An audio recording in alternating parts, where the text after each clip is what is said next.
Alors, Vertige 2001-2021, c'est l'histoire de 7 jeunes apprentis comédiens qui rentrent dans une école de théâtre en septembre 2001.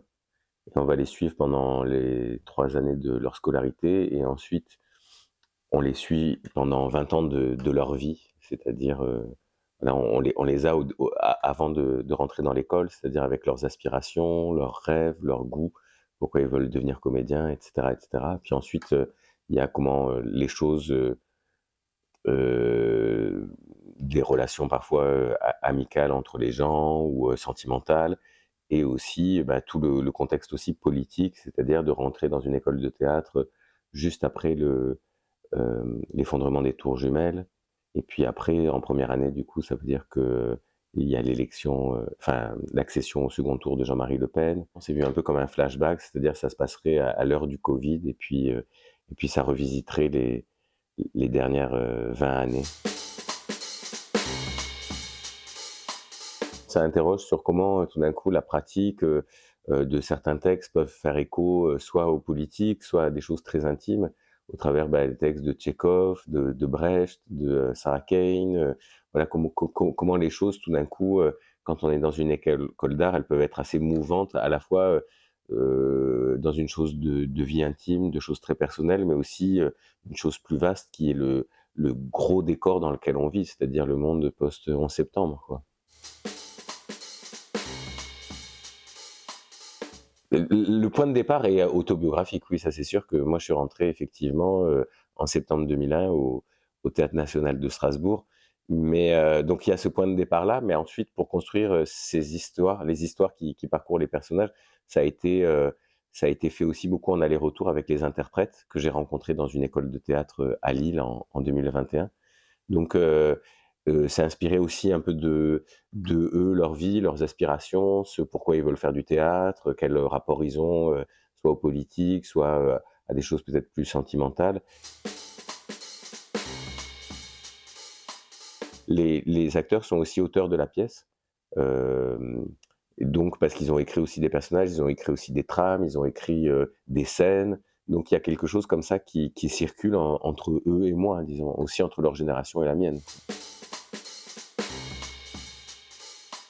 Disons qu'il y a des débats en fait qui sont très différents aujourd'hui et maintenant. C'est-à-dire, sur, par exemple, la violence, comment la violence peut être représentée. C'est des questions qui, il y a 20 ans, se posaient pas du tout et qui, aujourd'hui, posent question parce qu'effectivement, on peut pas tout faire quand on est dans une école de théâtre. On peut pas, enfin, il y a des choses où il y a des limites qui se sont un peu posées, ou imposées, disons, au cours de ces 20 dernières années, quoi. Quand on fait de l'art, de toute façon, quand il arrive un événement très grave ou très important, tout d'un coup, on est réduit à une sorte de dénuement, c'est-à-dire se dire, est-ce que ce qu'on fait est essentiel? Et puis, des fois, il y a aussi une question de timing, c'est-à-dire que tout d'un coup, on peut monter un texte très politique qui fait écho immédiatement à ce qui se passe, et puis tout d'un coup, on travaille des choses plus légères, et puis il se passe des catastrophes, et on se sent un peu largué, enfin, on se sent un peu à côté de la plaque, quoi. Donc c'est aussi ce sentiment-là qu'après le 11 septembre, tout d'un coup, on savait pas trop, ou après l'élection, enfin l'accession de Jean-Marie Le Pen au second tour, on savait pas trop vraiment, effectivement, comment le mettre en pratique dans nos pratiques, je dirais. Aux dernières élections, on savait très bien que Marine Le Pen serait au second tour, mais il n'y avait plus du tout le même émoi, en fait, que 20 ans avant. Donc pourquoi, tout d'un coup, on a fini par, entre guillemets, «accepter» une situation qui était inacceptable et inattendue 20 ans avant. Et maintenant, elle fait partie aussi de notre quotidien, comme les attentats font aussi partie de notre quotidien, plus ou moins. On s'est inscrit dans une fatalité, j'ai l'impression. Quand j'étais en avril 2021 là-bas, on fêtait les 20 ans de Love Story. Et en fait, mine de rien, Love Story, il y a 20 ans aussi, c'est quand même un changement. C'est-à-dire comment dans le paysage audiovisuel, tout d'un coup, des gens qui se contentaient d'être eux-mêmes, avaient autant de valeur finalement qu'une fiction, qu'un acteur. Donc, je pense que, par exemple, sous des aspects très, un peu drôles, disons, de Love Story, le fait de l'évoquer, ça interroge aussi beaucoup, à l'aune de quoi on était. Un des fils conducteurs du spectacle, c'est effectivement le personnage de la mouette de Tchekhov. C'est-à-dire que, à l'acte 1, elle rêve d'être actrice, elle a des étoiles plein les yeux et puis quand elle arrive à l'acte 4, elle est finalement actrice, mais, elle est pas elle elle a pas la vie dont elle rêve, mais elle dit: «Je garde la foi, et j'ai moins mal», en fait. Donc il y a une sorte de chose un peu presque, pas christique, mais en tout cas, d'avoir la foi, d'y croire et cetera. Effectivement, la pièce est très traversée de choses un peu tchécoviennes, c'est-à-dire sur le temps qui passe, sur qu'est-ce qu'on fait de ses idéaux, de ses combats, comment le temps, nous érode. L'expérience de vieillir, c'est une sacrée expérience. Ça, c'est l'expérience, je pensais pas que ce serait à ce point une expérience, en fait. C'est-à-dire tout d'un coup,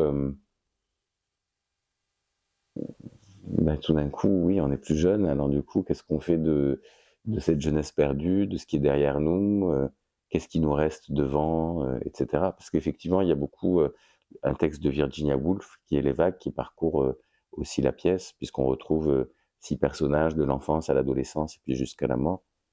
Et c'est vrai que cette idée de parcourir une vie, c'est beaucoup en germe dans le spectacle. Alors la mise en scène, elle se présente, de manière un peu schizophrénique, je dirais, puisque, donc ces élèves, ce qui est le principal du spectacle, c'est vraiment les 3 ans d'école et donc dans les 3 ans d'école, ils vont aborder, plusieurs théâtralités, donc, il y a Phédo, il y a la tragédie grecque et puis il y a Platonov dans 2 versions différentes.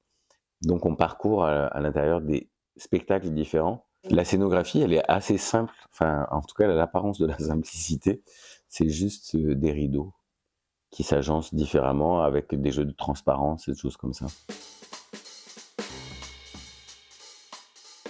Il y a une sorte de confusion entre, des fois entre, les acteurs et leur rôle, entre enfin, il y avait des sortes de superpositions comme ça qui créaient une sorte de schizophrénie. Les acteurs avec leur rôle, parce que leur rôle pouvait les ressembler sur certaines choses, entre, ma génération et la leur. Donc il y avait comme ça une sorte de chose qui, vous voyez ce que je veux dire? Comme une sorte de focus un peu qui qui donne le vertige, ouais. Mais c'est beau quand, on aime le théâtre et puis que tout d'un coup, il y a des scènes qui font écho à votre propre vie ou tout d'un coup, il y a une chose qui dialogue, en fait. Et effectivement, sur la question de l'art, c'est-à-dire comment on entre en dialogue avec une œuvre, que ce soit une peinture, mais effectivement la littérature aussi, comme c'est des mots dits par des personnages, comment ça rentre en dialogue, ça?